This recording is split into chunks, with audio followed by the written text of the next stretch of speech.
Hello, YouTube, and welcome to the Galley La Podcast with your hosts Geboss and Akainu Fanboy. And today we're going to be discussing episodes 5 and 6 of Solo Leveling. So, if you like our content, don't forget to like and subscribe, and leave us a comment about what you think of the episodes. So, we pick up from the last episode where we see Jinwoo being still in the hospital, I guess, even though he's allowed to exercise and run laps and everything, which I was kind of confused about because I didn't think that they would let you do that, especially if you were injured the way that he was. Yes, a very thorough hospital. You know, it does more than just heal. They want long-term healing, not short-term healing. Clearly. Yeah, and I don't know. It seemed like from last episode to this episode, his character design completely changed. Like, I know he's been working out and everything, but it seems like he aged like 5 years. That is, his hair being different is a big change too. Yeah. You know? Yeah, he went from typical anime protagonist to like a young a time skip version of it. Even though Sasuke. Yeah. Yeah, and he's completely oblivious to how attractive he is to the nurses and everything. I thought that was kind of funny. Yeah, you got to get those level ups, man. You can't, waste time on the women when you got to get those level ups and those daily quest rewards, Yeah. Well, speaking of that, I hope it doesn't go this way, but I was kind of afraid, when his sister was talking about that too. I was like, no, do not go that way. Oh, man. We don't need any more creepy anime bullshit. Yeah. But yeah, anything you want to say about all that stuff? No, I mean, that's it. It was interesting to kind of see this new S rank hero. Actually, I think we may have been seeing him one time before, but in the interview where basically he keeps on emphasizing the idea of honing your skills, and you kind of see this more and more developed throughout the episodes we've had, where you could be stuck in a level and have tons of skill, basically. And I'm wondering if Jinwoo's skill is really getting developed in such a way that these S rank guys haven't honed. I mean, I'm not saying that they're at their power level, but he's leveling up a lot, but is his skill still simultaneously getting leveled up too? So that was just kind of one thought I had as well, because I kind of think well, how is this going to be entertaining if everybody else is just stuck in one area, But now they're starting to emphasize this idea of skill more and more. Yeah, that is an interesting point, because I guess it's the debate of strength versus skill, if that's the case. Hockey versus devil fruit. Yeah, because Jinwoo's just getting stronger without. I mean, he's working for it and everything, but it's almost like when he notices his muscles, he's like, oh, this must be from the level up. I wonder if I'll be like a bodybuilder. Yeah, right. With this. And it's like, well, if you keep doing it the way you're doing it, he might not be getting the correct amount of skill that he needs. Because he's just kind of fighting just kind of big monsters at the moment. But yeah, it is interesting. I think the hunter's name was Baek Yunho. Yeah, and I think we see him at the beginning of the next episode or something, where he's training with the he punched a hole through the boulder into the wall. Oh no, that's later on in this episode. And then we get another Chairman Netero looking guy, which is interesting. Yeah. Under association. Chairman looks like Netero, kind of. Very powerful. Exactly. Out of practice. let's hope this series actually gets finished. I like the other one. So, Yeah. Sorry. So yeah. So I thought that was kind of interesting, and then he meets up with this very honest, trustworthy team right here. I mean, yeah, I kind of I didn't think that they were going to be betrayed, but I don't know. I thought it was going to be fine or something. They were going to get killed in the dungeon or whatever. So, yeah, I thought they were just going to be like some overconfident noobs that were just going to get annihilated, but they definitely took a different route, and they brought in this dimension of human treachery and fighting humans, which I thought was good. It added some moral nuance to the show, and it's some good character development for Jinwoo as well. So I actually appreciated a lot of what they were doing right here. Mm-hmm. Yeah, definitely. But yeah, and then we get to meet the other guy that joined up with the team. I think his name is Jinho. The guy with the fancy armor. Yeah. So do you think that he's going to be like a major side character because he ends up surviving this whole ordeal? Yeah, I didn't think he was going to survive either. I don't know. I kind of felt it like when he first showed up. I was like, okay, you're kind of like the comic relief, naive type of kid who might end up going far in the world. I don't know. So I guess the vibe, I guess maybe we could kind of, I don't know if we should save it for later, but I mean, when we get to the end, I did find it kind of interesting because you slowly figure out how seedy and messed up these people are, Mm-hmm. and you get when the young kid is all, oh, I'm getting legal contracts. See, you got to give this to him too and everything. And he's like, oh yeah, sure. Yeah. We just got to grab our stuff real quick, and then boom, he gets trapped in there. Yeah, that was the part that I was like, okay. Like when you brought up the contract, I was like, okay, yeah, you're something's up. It's over. And then especially the smile he gave right afterwards. It's just like, okay, this is not good. But I did like how Jinwoo started.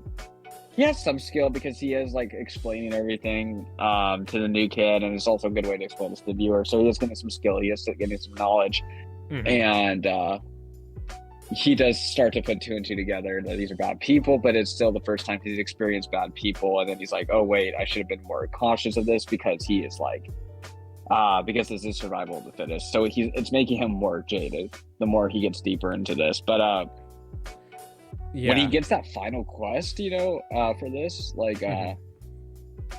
when it said kill all players, right? I was like, oh crap. I was thinking about our last review. I thought one of the last players was going to be this young rich kid too. Yeah. Yeah, that's what I was, because I saw, you see the text flash in front of you a little bit, and I'm like, oh my god. You're gonna have to take that kid down too. Yeah, I had to check. I had to pause the screen and read it, where it said, I think it specifically said the attacking people or the people who intended to kill him or something. Yeah, I didn't go back. Yeah. But yeah, it was. So I guess we'll jump into that. They take down the spider boss of the dungeon, and yeah, cool fight. Yeah, which I was kind of confused about because they said that, didn't they say that when the dungeon boss died, that the dungeon closed, or they had a short amount of time to get back to the entrance, and then they just stood there and were talking and everything, they came back for the minerals and everything, right?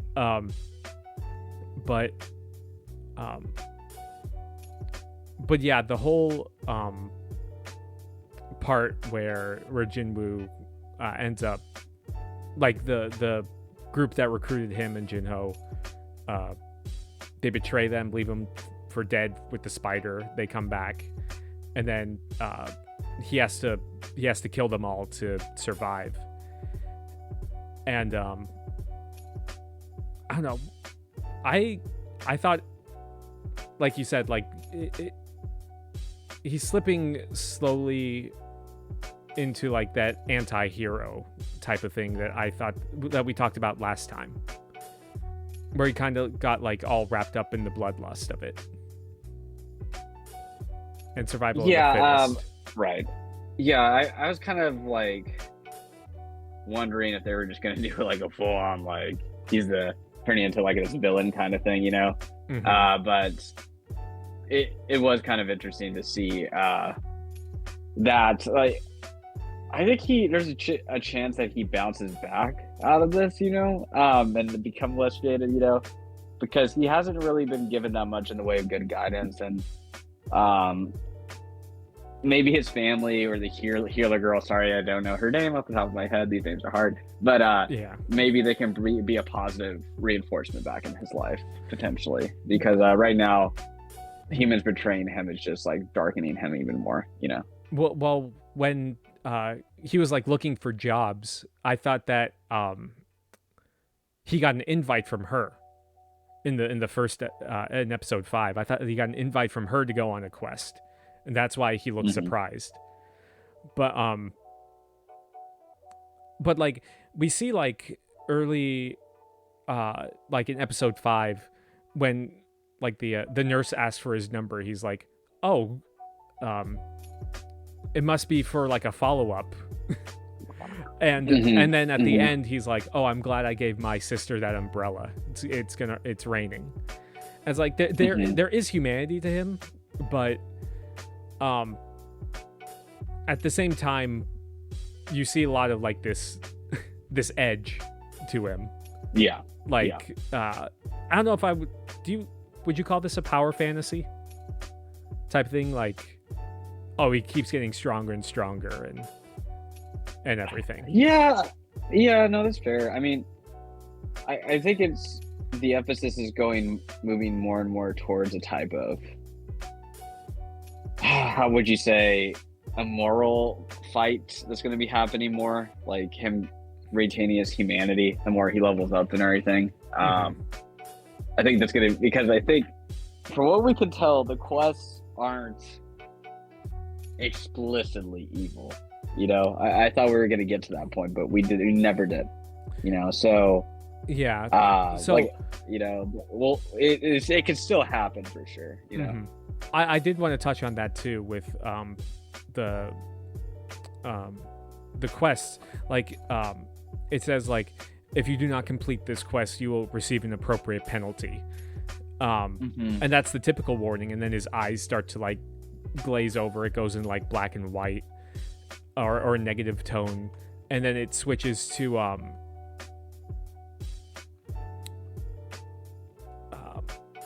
if you do not complete this quest, your heart will stop. So I don't know if he's like hallucinating that, or if that's what it changes into.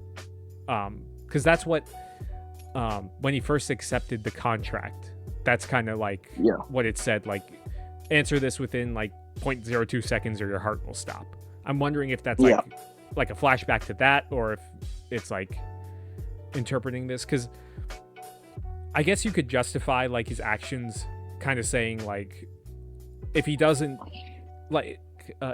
do this, like what would the penalty be for that? Like when we talked like he didn't finish his mandatory exercises and he got chased around for like hours by those desert worms. Yeah. So I can only imagine what if he didn't kill these people, what the penalty would be. Correct. And yeah, so I think we're kind of getting more and more into that. I guess you could say, like, could the quest just simply be like, you know, incapacitate these people? Like, why does it have to be kill these people? You know what I mean? Maybe like the system recognizes like, well, there's no way to incapacitate. You're gonna have to kill them all. It's like either you're gonna, it's gonna be death if you don't follow this quest anyways, kind of thing, you know. So maybe that's part of it, you know. And since there's no theoretical possibility of like incapacitating these people and not killing them, that's why you have to kill them. I mean, and I think that could be a good read too, you know. I mean, I think the gods or whatever that are doing this are not the type to show much mercy. Well, that's what I'm saying. Like, I think there's two ways of reading it. It's not like it's merciful in a way, or like is it just like optimized towards survival, you know, or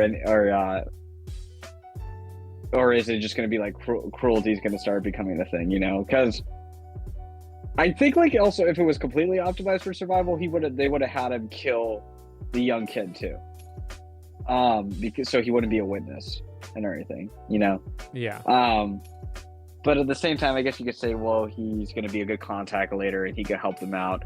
Or you can also say they know he hasn't been morally corrupted to the degree where they could get him to do something like that yet. Mm-hmm. And they don't want to kill the host. They don't want to kill the host right now for whatever reason, too. Yeah. Well, I figure if they find one host, they can find another one. So I don't know if they're particularly... There might be something special with him, though. You know what I mean? I think it's just that he survived the trial. So I don't know. That's what I think. There's nothing particularly special about him. It's just that he wound up getting the power. Yeah, but we've heard that. We see that in a lot of other series, and then it turns out there's some weird prophecy or whatever, you know, or like heritage or genetics, you know. Yeah. So I don't know. We'll have to see, but those are kind of my general thoughts for this episode. Yeah, definitely. The music with the fight sequence with the human hunters, though, that was really good, and I liked it. It was very well done. Yeah, so that was really cool. Yeah. I did want to just bring up two things that could potentially be plot points in the future. Because, I mean, one's definitely, because at the end of the episode, when he kills the main leader of the bad hunters, he like says, "Don't you know who my brother is?" or whatever, and then we see at the end some mysterious person who I think is going to be the brother. Yes. And then I'm interested because I think Jinho's going to be a more permanent fixture of the series. So I'm interested to see like more about him, because like his family's rich and everything. And if there's going to be like any connection with him. But yeah, but those are, I just wanted to bring up that. Any other points? Oh, no, that's good. Just looking forward to getting more interested in the series for sure after these past two episodes. Yeah.